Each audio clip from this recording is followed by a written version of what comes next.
भाजपाचे चारकोपचे आमदार योगेश सागर आपल्याबरोबर आहेत। योगेश सागरजी, खरं तर विधानसभा अध्यक्षपदावरतून आता तुमच्या नावाची चर्चा जी आहे ती जोरदार रंगताना आपल्याला पाहायला मिळतात। राहुल नार्वेकर आणि भाजपकडनं योगेश सागर अशी दोन नावं चर्चेत आहेत। स्वतः या संदर्भात काही पक्षाकडनं सांगणं आलंय का विधानसभा अध्यक्षपदावरती?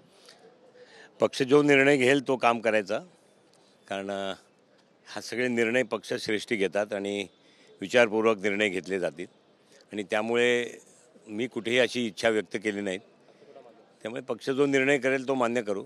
विषय राहिला पक्षाकडनं काही निरोप आलाय का, मला अजूनपर्यंत पक्षाकडनं कुठलाही निरोप आलेला नाही आहे। अध्यक्षपदाचा फॉर्म भरण्याच्या संदर्भात कोणताही निरोप अजून अद्याप पक्षाने दिलेला नाही अर्थात नाही आहे, पक्षांना असं काही निरोप आलेला नाही।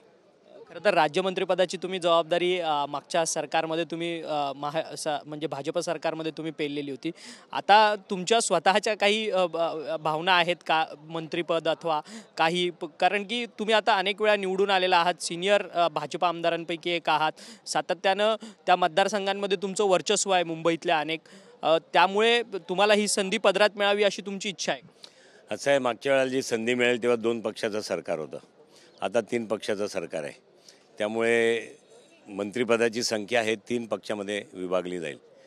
त्यामुळे कुठलाही आग्रह धरणं हे पक्षाकडे योग्य राहणार नाही। पक्ष निर्णय करतो, त्या निर्णयामध्ये आपण आपलं मत सामील करून घ्यायचं एवढीच इच्छा आहे।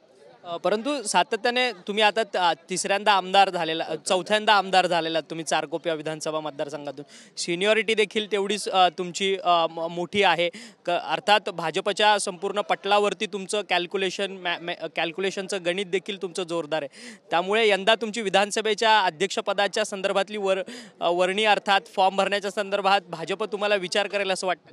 असं आहे, मी पुन्हा एकदा सांगतोय की राजकारणामध्ये कुठलीही अपेक्षा न ठेवणे असं कधी होत नाही, परंतु अपेक्षांबरोबर संतोषी असायला पाहिजे आणि दुसरं हेही असायला पाहिजे की पक्षाच्याही काही निर्णयामध्ये मर्यादा असतात।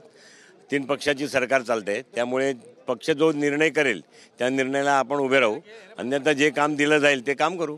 परंतु तुमची जोरदार चर्चा विधानसभा अध्यक्षपदाच्या फॉर्म भरण्यावरतून, तुम्हाला काय वाटतं? तुमची शुभेच्छा आहे असं मी समजतो आणि पुढची वाटचाल चालतो। विरोधकांकडनं मार्कडवाडी जे सोलापुरातल्या माळशिरसमधलं जे गाव आहे त्या ठिकाणी आता शरद पवार पोहोचलेले आहेत आणि ईव्हीएमच्या संदर्भात प्रश्नचिन्ह सातत्याने उपस्थित केले। शरद पवार मोठे नेते आहेत।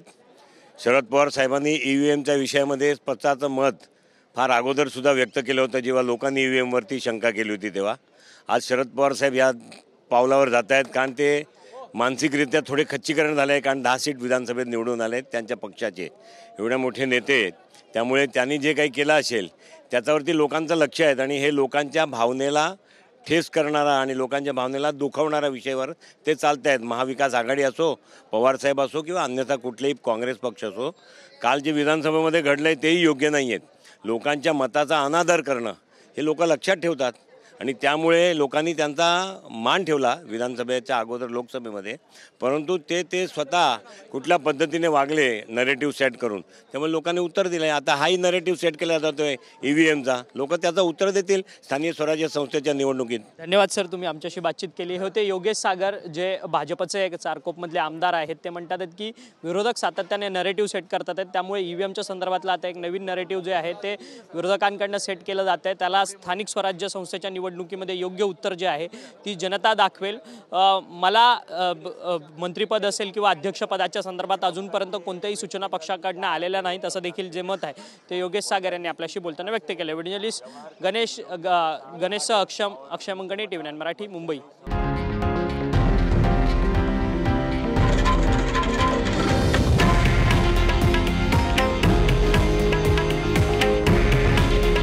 हे आहे देशातील नंबर 1 न्यूज नेटवर्क आणि आपण पाहत आहात TV9 मराठी।